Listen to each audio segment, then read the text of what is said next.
An Oklahoma lawmaker is hoping to lower the financial burden for cancer patients. He's writing a bill to help cover the cost of a device that reduces hair loss from chemotherapy.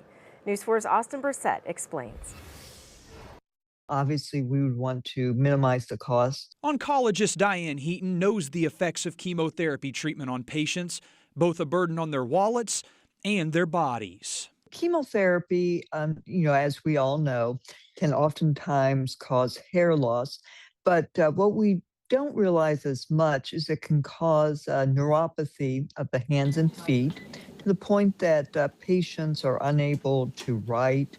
Often it's very painful. Neuropathy is nerve damage that can disrupt signals between the brain and body, often a lifelong issue that can cause a patient to be disabled. I can remember people who would play the piano at church who were then unable to, and that was a huge loss for that community and the patient. Cooling therapies are treatments used to minimize those side effects. There's some wonderful series of papers even came out last year showing the effectiveness of this therapy. And a newly introduced bill at the state capitol by Senator George Burns would require them to be covered by insurance.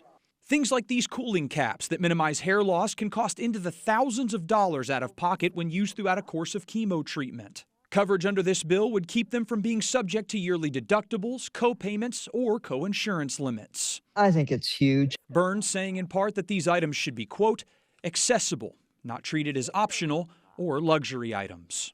Austin Brissett, Oklahoma's News 4. And the bill also includes safeguards to comply with federal insurance laws. If passed, it will go into effect immediately.